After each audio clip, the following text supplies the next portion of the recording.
the most torturous ancient punishments ever invented, when justice was pain. Throughout history, punishment was not only about justice, it was about fear. Long before prisons, courts, and human rights, civilizations built their laws on pain. The message was simple: defy the order, and your suffering will be a warning to others. From the blood-soaked sands of Babylon to the marble pillars of Rome, from the dynasties of China to the empires of the Middle East, the human imagination found endless ways to make pain speak louder than death itself.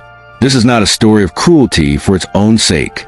It's a story about what happens when power, fear, and faith collide, and how the pursuit of justice became the theater of torment.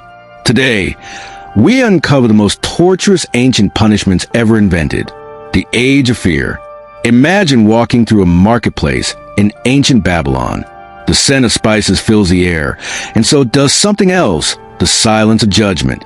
Because here, in the earliest codes of law, the Code of Hammurabi, justice was written not in mercy, but in equality through suffering. An eye for an eye, a tooth for a tooth. To the Babylonians, this wasn't cruelty. It was balance.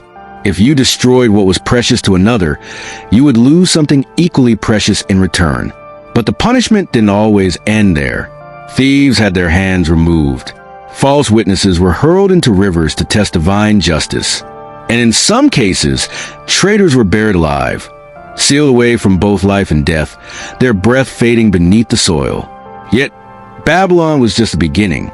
Across the sands of Persia, another empire rose, grander, wealthier, and far more inventive in its punishments. They called one of their most feared methods scaphism. Victims were trapped between two hollowed-out logs, fed milk and honey until their bodies swelled and left under the burning sun. Insects did the rest. The Persians believed that suffering revealed the truth of the soul, that torment purified dishonor. But behind this idea was something darker, a belief that pain could control entire nations. Fear was not chaos. Fear was order, the theater of punishment. Now, we journey to ancient Rome, a civilization that built its greatness on discipline, pride, and power, and expressed its justice like performance. To the Romans, punishment was spectacle. The Colosseum wasn't just a monument to sport. It was a monument to control. Every execution, every crucifixion, was a message from the empire. Obey, or be made into an example. Crucifixion, the most infamous punishment in history, wasn't just about death. It was about endurance. Nails through wrists, feet bound to rough wood, victims suspended under the burning sun for days. The Romans believed it wasn't enough to kill. They needed people to watch. This wasn't savagery. It was psychological warfare. Pain as propaganda. But Rome wasn't alone. In ancient Greece, the inventors of philosophy and democracy also invented some of the most poetic forms of execution. One of them, the brazen bull, was forged from bronze, shaped like a bull, hollow inside. When a person was placed within and a fire was lit below, their screams echoed to the metal chambers like the roar of a beast. To its inventors, it was art. To the victim, hell made real. Even philosophers were not safe. Socrates himself drank poison hemlock, a punishment for corrupting the youth, though. His crime was merely questioning power. The Greeks did not fear death. They feared dishonor. So punishment became a ritual, a moral cleansing of society through one man's suffering. The empires of the East, far to the east, in ancient China, pain became precision. Under the dynasties of emperors, justice was both divine and absolute. Every punishment designed not for chaos, but for control. The most feared of all was Ling Chi, known later as death by 1,000 cuts. But its purpose was not to kill, not at first. It was meant to erase a person's honor, to make their spirit wander. Each cut was a statement. Your crime was not against man, but against the harmony of heaven. In India, certain kings practiced elephant execution. Criminals were placed before massive elephants, trained to crush, dismember, or throw them aside. It was both public entertainment and divine justice, a reminder that rulers commanded both man and beast. Meanwhile, in Japan, dishonor was worse than death. The samurai practiced seppuku, ritual suicide by their own hand, to preserve their dignity. It was pain turned inward, a self-inflicted punishment that cleansed shame with courage. In this, pain was no longer punishment. It was purification, shadows of justice. As civilizations grew more advanced, their punishments became more elaborate, yet always justified by one belief, that suffering created order. But across these cultures, from Babylon to Rome, from China to the Aztecs, a strange pattern emerges. The more society saw control through pain, the more it revealed its own fear. Fear of rebellion, fear of chaos, fear of being powerless. The torturous punishments of the ancient world were never just about the guilty. They were about the innocent watching. Because terror, once witnessed, was the strongest form of obedience, the dawn of mercy. Over time, humanity began to question its reflection. Religions evolved. Empires fell. The value of life began to outweigh the satisfaction of vengeance. Punishment shifted from body to mind, from physical pain to confinement, silence, and isolation. But even now, the echoes remain. The phrase, "make them pay," still whispers in modern justice systems.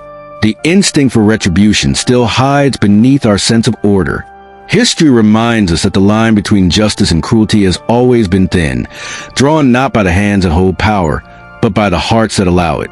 So, when we look back at the torturous punishments of the past, we're not only seeing the darkness of ancient times, we're seeing the shadow of ourselves. Because the tools may have changed, but the human hunger for justice and for control has not. These were the punishments that defined empires and the suffering that shaped civilization. They remind us that fear once built order and pain once built power. But perhaps the greatest evolution in human history was not the discovery of laws or weapons, but the discovery of mercy, the instruments of fear. 1. The Code of Hammurabi, justice in stone. For 1,000 years ago, under the scorching Babylonian sun, a black stone stood tall in the center of the city. On it, the laws of King Hammurabi were carved, not in ink, but in eternity. If a builder constructs a house and it collapses, killing the owner, the builder shall be put to death. If a man destroys the eye of another man, his own eye shall be destroyed. To the Babylonians, this was justice, order through equality, but in practice, it was far from equal. The nobleman's hand could be spared, the peasant's life could not. And as the years passed, fear became the language of law. The Code of Hammurabi was not merely a system, it was a warning carved in stone. Justice must be seen. Justice must be felt. For the first time in history, punishment was not private. It was public, a theater of consequence. 2. The Persian scaphism, death by nature. The Persian Empire was magnificent, a realm of golden palaces, endless cavalry, and absolute power. But even the mightiest empire had its monsters.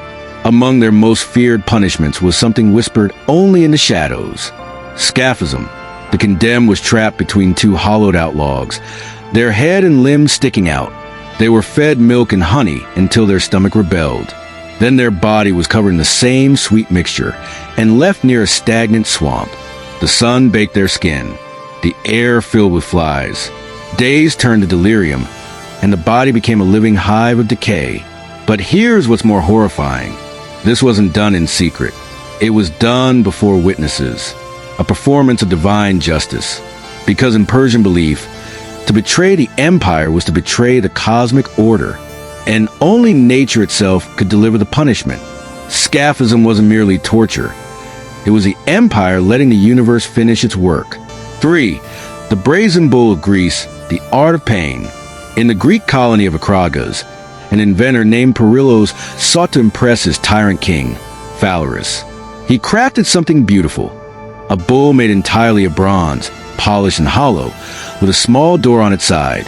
He claimed it was not just an execution device, but a work of art.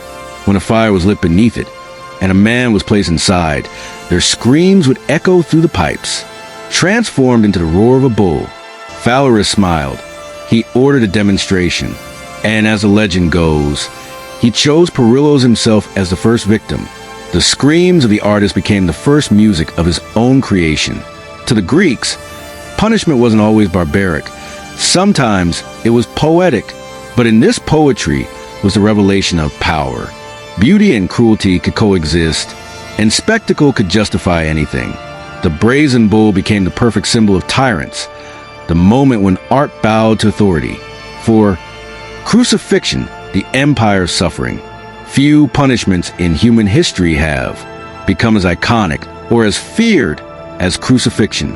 Born from ancient Persia, perfected by Carthage, and immortalized by Rome, it was the ultimate punishment for rebels, slaves, and traitors. The condemned carried their own cross, the symbol of their humiliation. Nails were driven through flesh not to kill instantly, but to hold them, to suspend their suffering. Crucifixion was not about execution. It was about endurance. The victim died slowly, not from wounds, but from exhaustion, thirst, and the unbearable weight of their own body. To Rome, it was justice made visible, a message carved into the skyline. To the people who watched, it was a reminder: power doesn't whisper, it screams. And yet, from this horror would rise one of the most enduring symbols of faith and sacrifice in history, a moment when pain itself became divine. 5. The Chinese lynching, death by 1,000 cuts. In imperial China, under the rule of emperors who saw themselves as sons of heaven, law was sacred, and so was punishment. Lynching, or slow slicing, was reserved for the gravest crimes: treason, parricide, or rebellion. It was said that each cut was deliberate, not merely to harm, but to erase. The body was dismantled piece by piece, and each wound was a sentence carried out in silence. But the true punishment was not in the flesh. It was in the afterlife. Those subjected to lynching were believed to lose the wholeness of their spirit, denied reincarnation, condemned to wander forever. It wasn't pain that terrified the people of China. It was spiritual annihilation. Lynching was a perfect weapon of obedience, a punishment that reached beyond death itself. 6. Elephant execution, the weight of power. Across ancient India and parts of Southeast Asia, elephants were not just animals. They were extensions of royal will.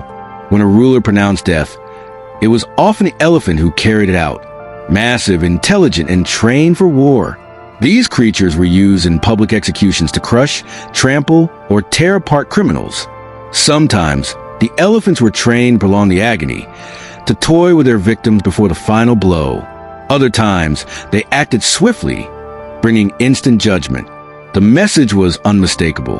The king commanded not only men, but nature itself. The elephant's foot became the seal of divine power. Yet in many tales, the elephants hesitated, refusing to harm the helpless. Even in the age of cruelty, nature seemed to have more mercy than man. 7. Seppuku, the honor of pain. In feudal Japan, death was not always defeat. For the samurai, honor was life, and the loss of it was worse than any wound. When dishonor came, through failure, disgrace, or betrayal, a warrior could restore balance through seppuku or ritual suicide. It was not a punishment forced by others, but one chosen willingly, to prove courage, loyalty, and self-control until the final breath. The blade entered the abdomen. The act was slow, deliberate, and filled with silence. A second trusted warrior, the kaishakunin, would then end the suffering with a swift strike to the neck. In this ritual, pain became purification. Death was not shameful, it was sacred. In a world where cruelty was law, seppuku stood as the only punishment where dignity outlived pain. 8. The reflection, why we invented pain. Across every civilization, from Babylon to Rome, Persia to China, one truth remains. We never punished simply to destroy. We punished to control, to teach, to remind ourselves that law must have a price. But as the centuries passed, and the instruments of pain gave way to prisons and policies, the human question still lingered. Have we truly evolved? Because the hunger for punishment still burns. In our anger, our vengeance, our thirst for justice, we no longer build brazen bulls or raise crosses, but we still build systems that decide who suffers and who is spared. The story of torture isn't just history, it's a mirror, and every time we look into it, we see what we once were and what, perhaps, we still are. Empires rose on pillars of pain. Laws were written in blood. And the world learned again and again that fear was the oldest weapon of all. But history, also whispers something else. That even in the darkest moments of cruelty, the human soul still searches for meaning, for redemption, for justice, for peace. Maybe that's why we remember these punishments. Not to relive the horror, but to remind ourselves how far we've come and how easily we can return. Don't forget to subscribe to this channel for more amazing videos. Like this video, comment and share. Join me in my next video. Bye.